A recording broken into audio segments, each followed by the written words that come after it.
Внимание! Това, което предстои да чуете, може би ще промени начина, по който гледате на телефона си завинаги. Говорим за един навик, който почти всички имаме, но за чиято истинска цена почти никой не говори. Време е да разберем защо е крайно наложително да изключим мобилния интернет. И то веднага. Я погледнете телефона си. Точно в този момент. Вероятно, иконата за мобилни данни свети, нали? Правим го по навик, защото е лесно, удобно е. Но оказва се, че точно това удобство ни струва много повече, отколкото си представяме. Струва ни пари, лично време, концентрация, а може би дори и здраве. Истината е, че тази постоянна свързаност не е случайна. Тя е проектирана така, че да ни държи закачени, да събира данни и да ни продава неща нон-стоп. Днес ще дръпнем завесата, ще разкрием тази скрита цена и най-важното, ще видим как да си върнем контрола. Да се гмърнем в това. Първо, нека разберем какво прави телефона, докато просто си стои в джоба или на бюрото. Вероятно си мислим, че не прави нищо.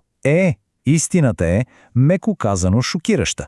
Един експеримент на CyberNews разкрива една направо плашеща активност, която се случва зад кулисите. Точно така. 8 гигабайта. Толкова данни е източил чисто нов телефон с инсталирани популярни приложения само за 24 часа. И то без нито едно докосване на екрана. Това са данни, за които плащаме. Данни, които източват батерията. И данни, които пътуват някъде без нашето разрешение. Но знаете ли кое е най-смайващото? От целия този невидим трафик, един гигант се откровява. Приложение, което дори не е било отворено, е осъществило почти 1/3 от цялата тайна комуникация на телефона със света. 717. Запомнете това число. Само за момент. Това е броят на заявките, които само и единствено TikTok е направил на заден фон за едно денонощие. Повтарям, телефонът просто си е стоял на масата, а приложението е било затворено. И тези 717 заявки не са били просто до съседния сървър. Не, данните са пътували до сървъри в десетки държави на 5 континента. Само си представете телефона, без наше знание, си говори с целия свят, докато се предполага, че си почива. Това беше само загрявката. Сега е време за действие.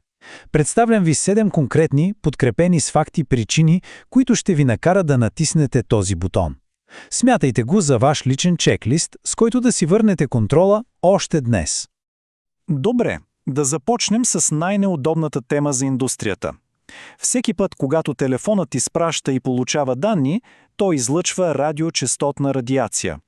И докато дебатът за това колко е вредно продължава, някои факти са доста притеснителни. Още през 2011 година Световната здравна организация класифицира тази радиация като възможен канцероген. Това я поставя в същата рискова група, в която са добре познати неща като олово и хлороформ.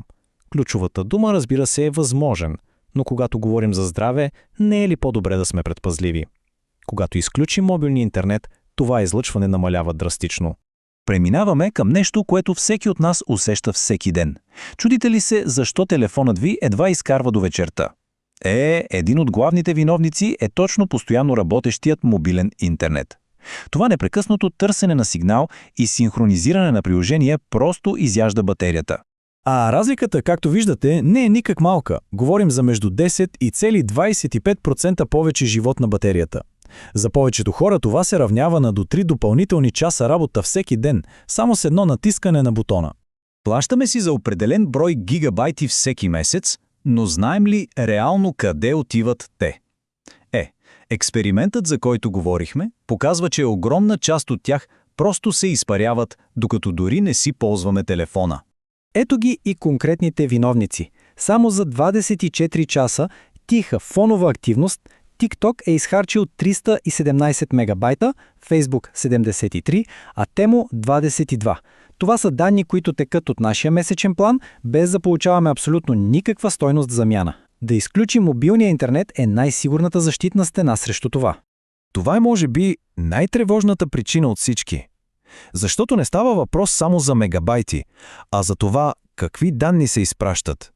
Всяка секунда онлайн, телефонът изпраща малки парченца от нашия дигитален живот. Местоположение, навици, контакти, всичко това лети към сървъри по целия свят. И това изтичане на данни има и друга цена. Цена, която не се мери в мегабайти, а в минути и часове. Всяко пюкане, всяка вибрация е крадец на фокус. Постоянната връзка ни залива с безкрайен поток от известия, създадени с една единствена цел – да ни върнат обратно в приложението. А цената на тези прекъсвания е огромна. Изследванията показват, че след всяко прекъсване са ни нужни средно 23 минути, за да си върнем пълната концентрация. Като съберем числата, се оказва, че губим над 2 часа продуктивност всеки ден. 2 часа откраднати от малки, привидно незначителни известия. Но, докато известията крадят фокуса ни, постоянната връзка отваря и друга, много по-опасна врата. Да си офлайн е може би най-простата, но и една от най-ефективните форми на киберсигурност. Фишинг атаки, зловреден софтуер, почти всички те се нуждаят от активна интернет връзка. Без връзка те са напълно безсилни. И накрая, причина, която носи незабавно облегчение. Познавате ли всички онези дразнещи промоции и специални оферти, които изкачат като известия? Те идват през интернет. Когато спрем връзката, спираме и тях. Телефона отново става наш инструмент, а не чуждо рекламно табло. И тук стигаме до същината. Нека сме наясно. Технологичните компании и рекламните гиганти искат да сме онлайн 24/7. Постоянният достъп до нас е тяхната валута. Всяка секунда онлайн е нова точка данни в профила, който те продават.